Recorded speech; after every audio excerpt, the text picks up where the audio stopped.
Paşa. Oğlum. Oğlum. Paşacığım. Gözlerini bir aç. Aç gözlerini.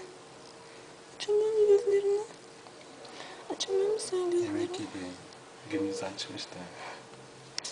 Yemek yedi ya, şimdi uyuyacak falan. Ah canım benim. Hiç durmuyor yani. Dur. Çıkarma oğlum, çıkarma. Yapma oğlum, yapma oğlum, yapma. Yapma oğlum, yapma oğlum, yapma.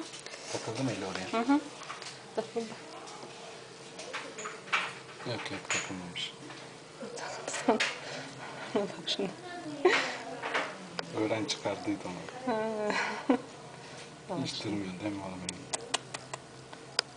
Öyle bak, öyle. Aman. Evet. Aç çek gözlerini. Oğlum benim.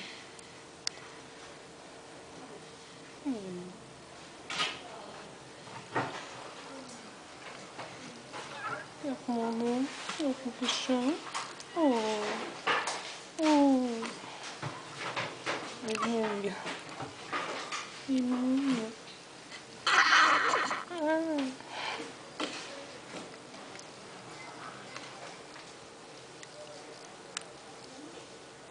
Aşkım. Aşkım. Oo. Canım. Yürü ben seni. Anneyle baba bugün geç mi kaldı oğlum? Hı? Özledin mi bizi? Hı? Özledin mi bizi? Açamıyor gözlerini. Aşkım Açacak. daha yeni yemek yedi. Tamam. Gündüz açtı gözlerini. Tamam biliyorum. Da. Açacak gibi sanki. Yo, eziyet etmiştir o, yemeğini yiyince şimdi uyur o. Değil mi oğlum? Söyle anne, rahatsız etme beni anneyle.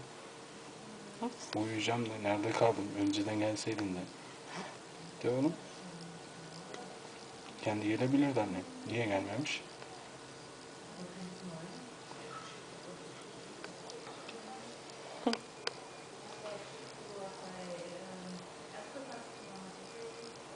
Değil mi oğlum?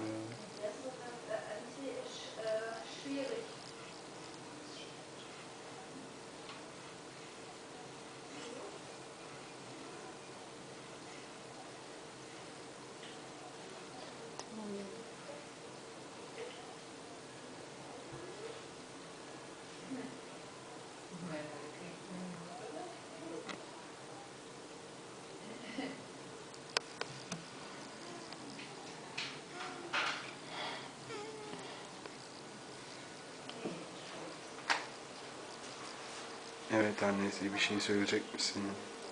Ne söyleyeyim? Bir şey söylemeyeyim. Gel oğlum. Gel paşa. Canım benim. Canım oğlum. Oğlum. Paşam. Oo. Dil çıkart değil. Dili kime çıkartıyorsun oğlum sen? Ha? Anneye mi babaya mı? Hangimize çıkartıyorsun ne? Hı? Hı. Hı. Ha. Oy. Paşam.